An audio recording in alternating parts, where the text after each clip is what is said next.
Then, looking up to heaven, he sighed and said to him, Ephphatha, that is, be open. Mark chapter 7, verse 34. Mr. Contest Chair, fellow speakers, and honored guests, when you experience pain and discomfort from a headache, how do you treat it? I use pressure points in the ears, hands, and feet. By pushing on these points, our brain commands our body to improve blood flow. And this cures the problem. So flow is very important. In other words, the flow stopped. If the guts close, then there is an intestinal obstruction. If the veins in the brain close, then there is a stroke. If the throat closes, then there is suffocation. When flow in the body closes, it becomes a critical problem. In the scripture, Jesus healed a deaf man's ears and mouth by opening them up. But he opens not only our physical selves. What he really wants to open is our spirit. In the end, our body is all closed, but our spirit is eternal. What happens when our spirit is closed? Actually, once I closed myself, I couldn't trust anyone. It was a dark and cold place. Is there a part of you that you have never opened up? Do you feel scared of what would happen if you did? I did too, but I survived.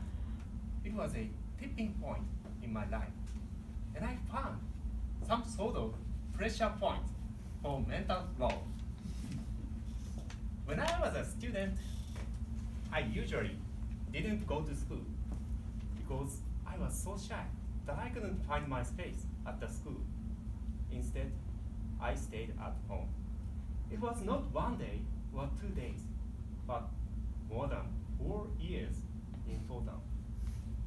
You may ask, what did your parents do? My dad lived separately, and my mom had a full-time job, and she respected my intentions, so I could stay at home. Do you know what I did? I played Dragon Quest all day. My characters were becoming stronger day by day. However, I felt that I was becoming weaker and weaker. I knew this habit would lead to awful things, but I couldn't change my ways. I was so afraid of opening up.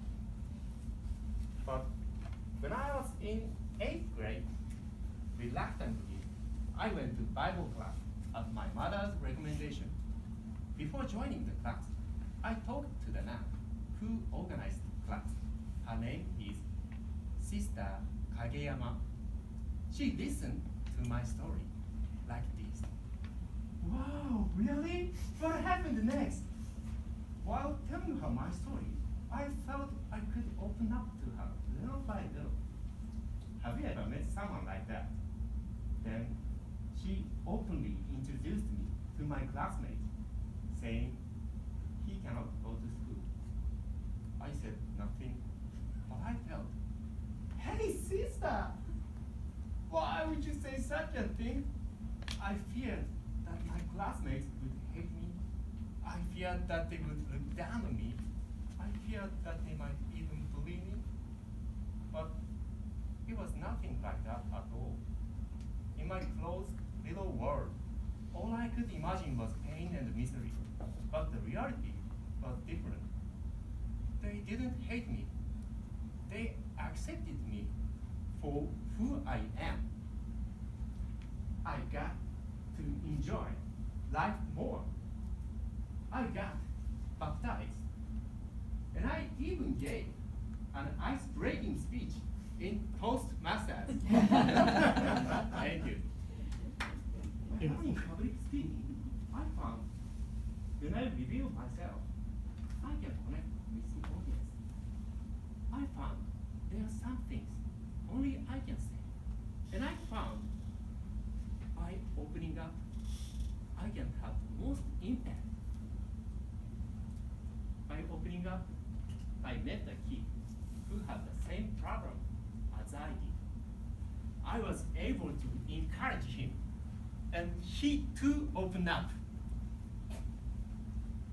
How about you?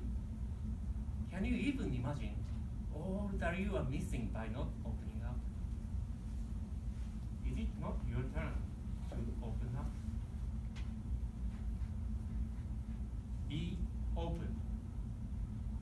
I was worried about what people would think about me and refused to show who I am. But the nun gave me an opportunity. Then I naturally opened up like a bud blooming. And I found public speaking is one of my sweet spots. Now I know we are all beautiful flowers just waiting to bloom. But if you refuse to open up, you just stay as a small seed in a dark, dank earth. I want you to look and find a place inside of you that is not yet opened up.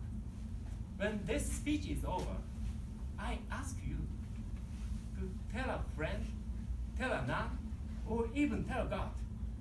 Remember, Ephphatha, be open.